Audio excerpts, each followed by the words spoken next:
Good morning, everyone. It is 4 a.m. on a Monday morning, and it is the morning after I kind of announced about some of the changes that were going to be occurring to my channel. And I'd mentioned before that I figured out a way to do at least one video per day, if not like even two. And so I thought that I would kick things off by doing some things just every day where you get to know me just a little bit better. I talked in other videos about how many kind of interesting jobs that I've had, like working at FAO Schwarz or working at IKEA or working in a mental health hospital, which basically means that, well, people have called them insane asylums, but that's totally not what you should call them. So I thought I would kick things off just because I know there's a lot of new college grads and there's people that watch that are just interested in this sort of stuff. And I thought I would kick this off by just this week at least, or as long as I kind of can think about this, what it was like to work at different places, just because I've had over 40 jobs in my life, never gotten fired one time, and they've been at very interesting sorts of places. So if you are interested in hearing about at least one of those jobs that I have worked at, then stick around to watch the video and I will tell you about one of them, and that will kick things off so that then we have other videos for other jobs too that I'll also tell you about. So let's go ahead and watch the video.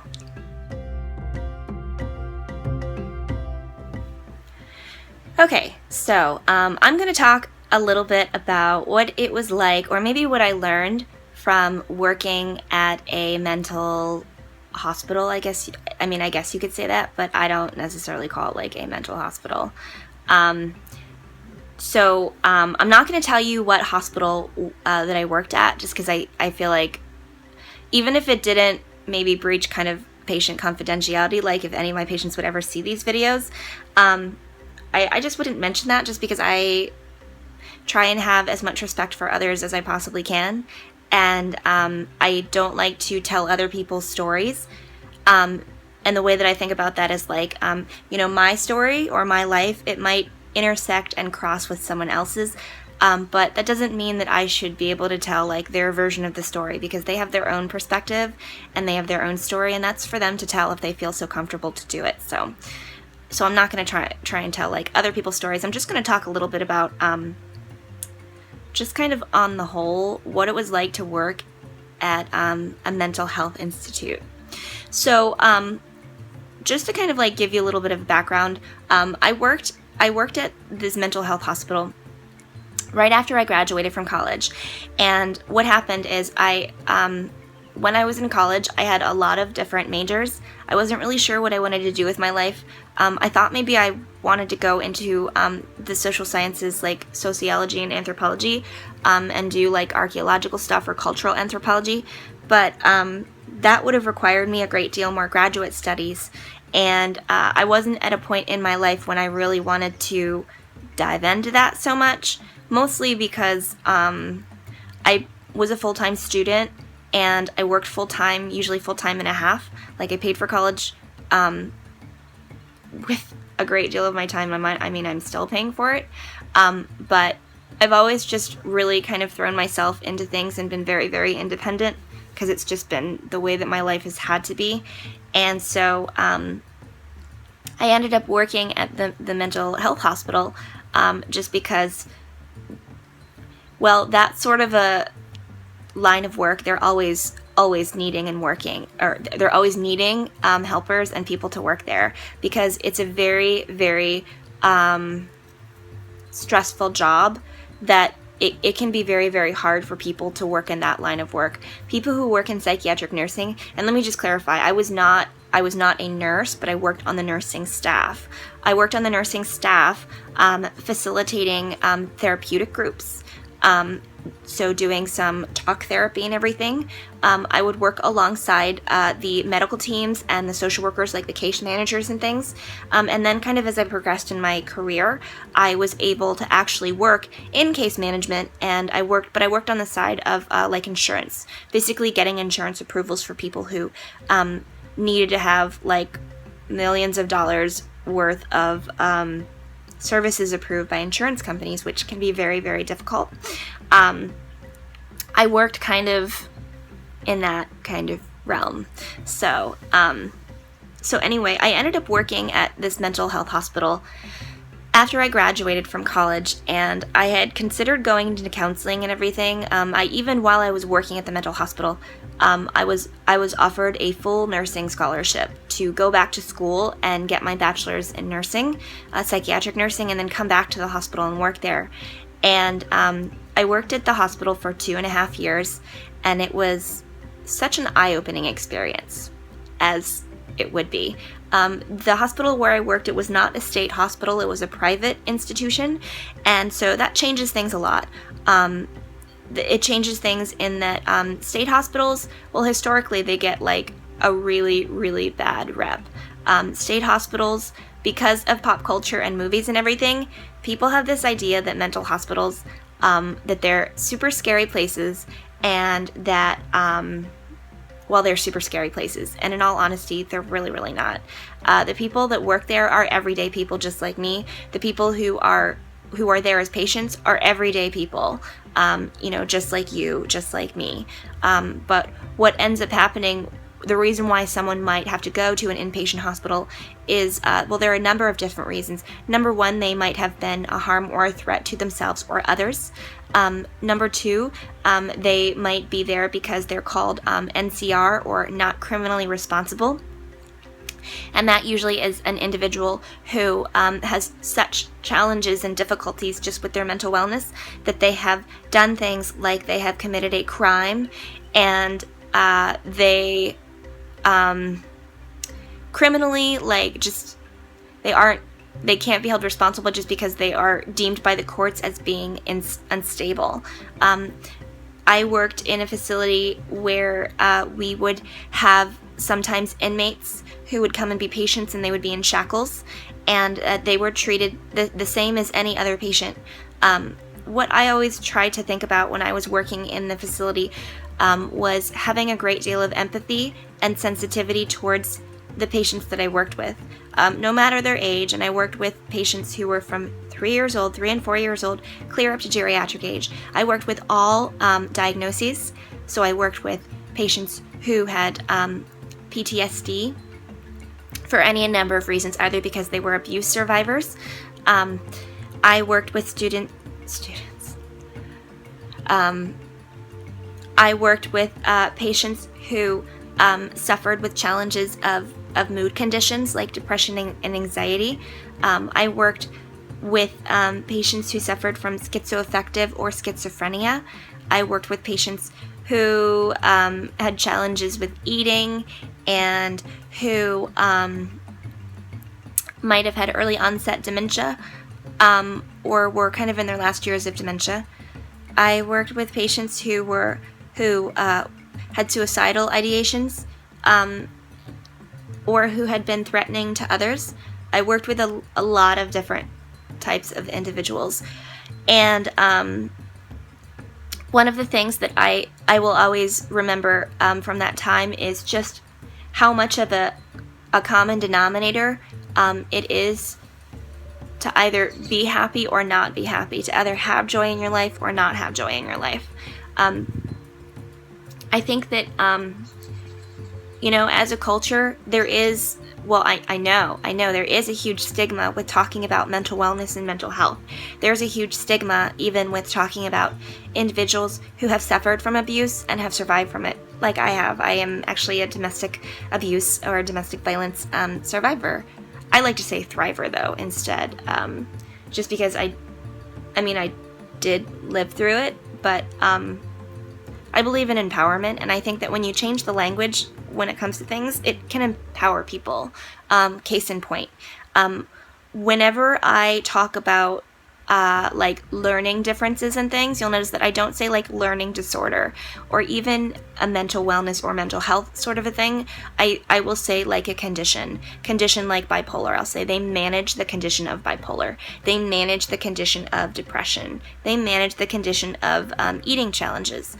And I think that by changing the language of which we talk about things in that sort of realm, what it does is it changes everything. It can make it easier to manage. It can make it less overwhelming to deal with on the daily. And when thinking about that, I think that it offers a great deal of sensitivity and empathy to those who suffer from these sorts of conditions, just because to have to manage that and to have to manage it without any sort of direction, it is suffering, and that's not okay. I don't believe that anybody should have to be subjected to suffering on the daily, but I also think that to a certain degree, we might submit ourselves or subject ourselves to suffering from those sorts of conditions simply because we convince ourselves that it's always going to be a certain something or a certain way, and there's nothing that we can do about it. And that's where I don't know, like, that's why I love planning, because I feel like what planning does is it helps to give structure to any given day, to any different way that you might do something, and it helps you to just reframe things, and it helps you to kind of step back to square one and be able to see things ahead of you. I know that for myself, because of what I have lived through and gone through in the past year with my daughter, I know that for myself, planning has helped. Well, it helped me to be able to remove myself from a situation. So I didn't say escape, I said remove myself from a situation of domestic abuse and domestic violence and make rational decisions in order for me to do things like represent myself in court and protect my rights and my daughter's rights as something called pro se litigant, meaning you represent yourself in court.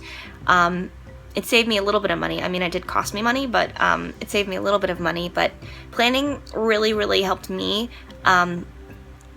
with me dealing with that sort of a situation. And when I used to work with the patients in the mental health hospital, I used to also employ planning techniques by having discussions with them, talking them through what their day was going to be.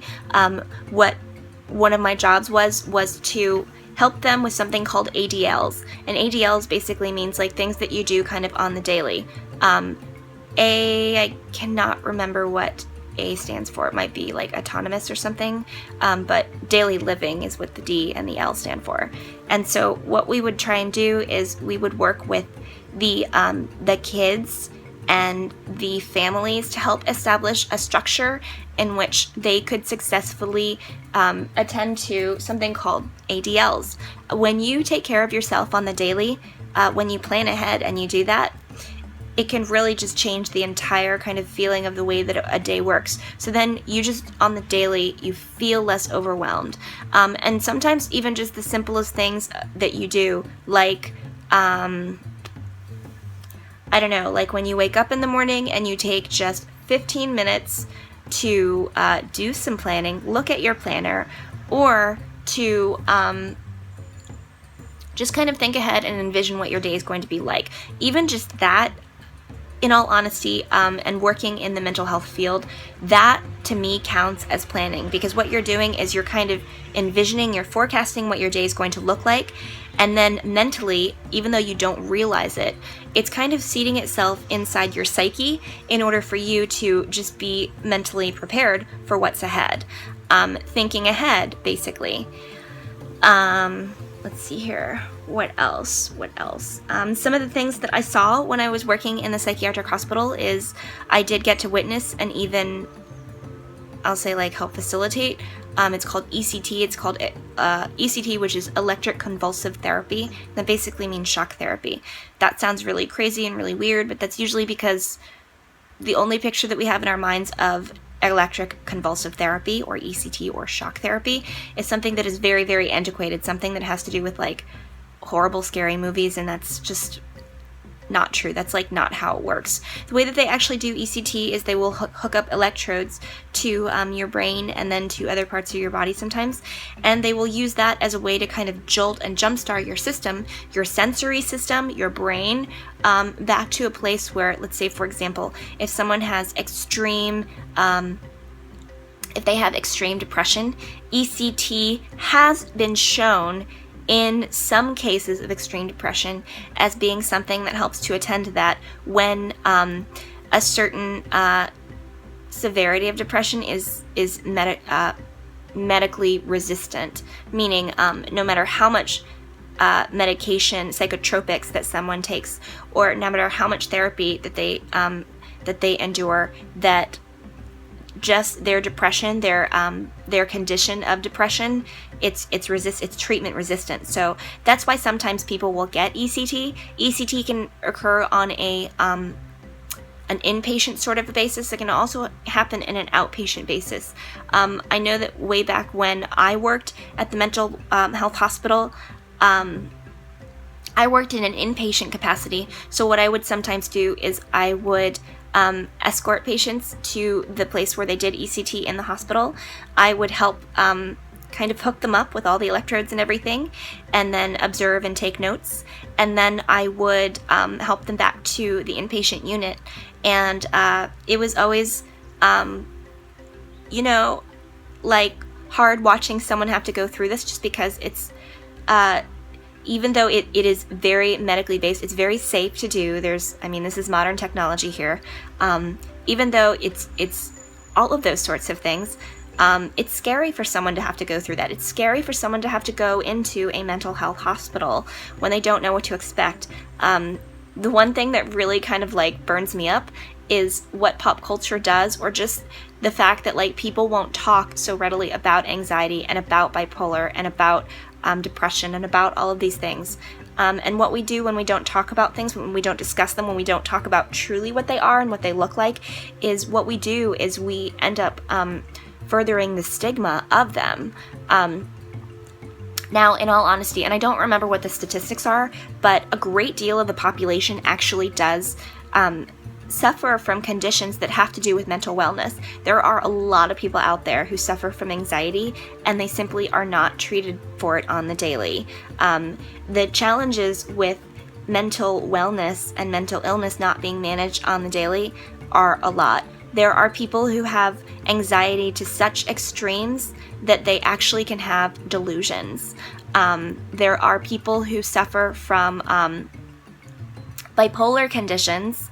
Bipolar has also been called manic depression, but there are people who suffer from that sort of a condition that they too can suffer from delusions, meaning seeing things that aren't there or thinking that things are there or not there.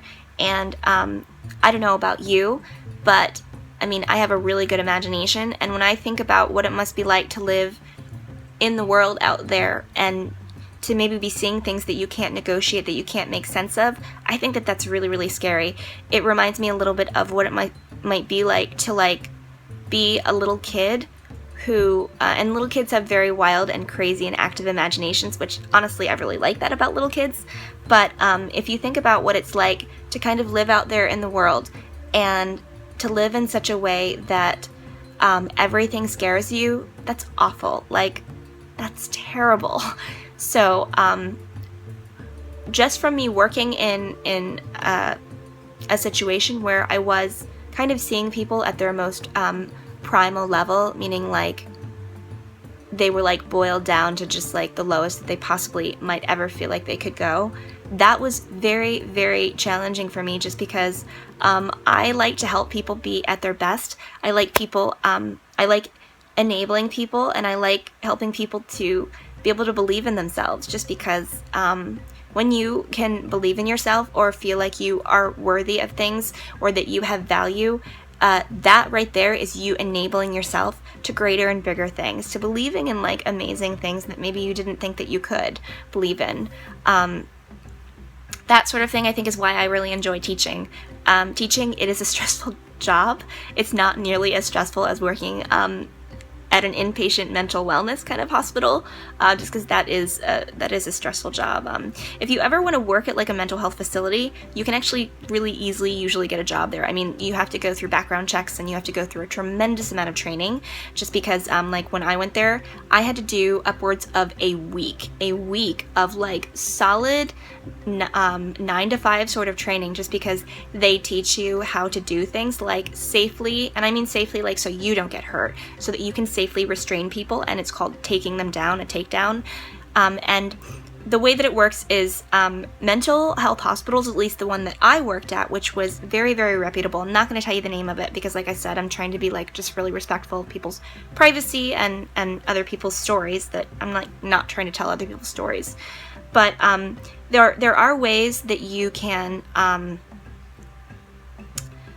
that you can respectfully help people to kind of make better decisions if they're having a difficult time making decisions for themselves. In the mental hospital where I worked, the only time when you would go, it's called hands-on. The only time when you would go hands-on would be when the patient that you might be trying to interact with, when they might be threatening towards you or they might be hurting themselves. And there is a way, I'm like a little bit less than 5'2", and I actually can successfully take someone down. So you could call that also, what's it called? Self-defense. Like, I am pretty solid at physically being able to defend myself, like self-defense, despite my size and my stature.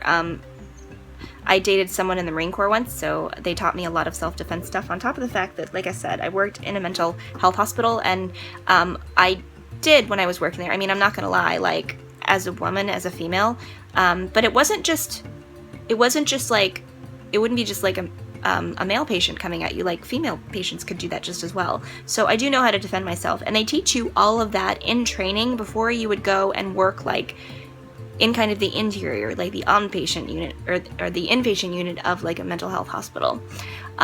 So yeah, there's that. I did get to witness very extreme sorts of things, like working with patients who had something called DID, which means dissociative identity disorder. Another way to reframe that, a way that you might have heard of it, is multiple personalities disorder. So I did, see people who would switch personalities, is the way that you would kind of put it, or the way that they kind of talked about it. And the reason why multiple personalities or DID might exist is because usually when someone goes through a great deal, an extreme amount of trauma, they what the brain does is it compartmentalizes that pain, and it's in that way that these personalities or these identities are created within your psyche as a defense mechanism to keep you from like being plagued by it on the daily. So sometimes, and you might, or maybe you don't if you've never heard about this before, but when it comes to any sort of a mental wellness kind of condition that someone has to manage, there is something called a triggering behavior, meaning that you experience something that kind of immediately will throw you back into that. People who suffer from trauma, like PTSD, as it has to do with like war sorts of things, they might on the daily have to deal with that because, let's say for example, like I live in the city, I live in Washington, D.C. If they might hear like a car backfire, especially if they just came back from war, what it might do is it triggers the brain, the senses hear it, and it triggers the brain, and it throws them back into a situation of like war where they feel like they're back there. And then what happens with the brain is the brain actually, because the brain controls everything, it controls how we process what we see, how we respond and react to what we might feel. So what happens is when you're triggered is the brain kind of short circuits, and then what it makes you feel like, even though your eyes don't see it, is it processes things where it makes it seem like you're experiencing something over and over again. It makes you kind of go back into a horrible part of your memory or of your memories, and then it can make you feel like you're kind of trapped there, and then you just kind of feel like you're stuck in this really horrible amount of time that just is never going to end, and that you're constantly have to re-experience. Now, the really positive thing about mental health, mental wellness, mental balance, and conditions is that even though the world might stigmatize it by not talking about it, or by saying that it means that like you're damaged goods or something, you're not. That's just not the way that mental health and mental wellness works. There's always help. There is counseling. Doing planning helps tremendously to help manage anxiety and mental balance, things like that. Using stickers, I've watched plenty of Plan With Me's and talked to people. I've been working actually with some local area mental health professionals, just because as I've come to find out or just discover, people are doing planning, like visual planning and creative planning, as a way of like self-expression and almost like their own art therapy, which I think is tremendously wonderful. So I have been working with some local mental health professionals as a way to help them do some workshops. Like I will be leading workshops with them as a teacher, and teaching people how to do these sorts of things so that they can kind of restructure and rebalance their lives, and then maybe not feel so plagued or just burdened by the fact that they do have the daily challenge, because it is a daily challenge, dealing with issues like anxiety or trauma disorders, even eating challenges, all of these sorts of things. I guess we'll say that's it for this video, but I'll be back with another one and be able to tell you more about, working at a mental hospital or other jobs that I've worked at. But, like I said, I've worked at IKEA, which people are always fascinated when they hear about what that's like too, or FAO Schwarz, but I didn't work at the Fifth Avenue one. I worked at a different one. So that's it. I will see you in the next video, and I hope that you enjoyed this one. And if you don't want to miss the next video, then make sure that you subscribe. And thanks so much for watching my videos and just hanging out with me here online. So I'll see you in the next video. Bye!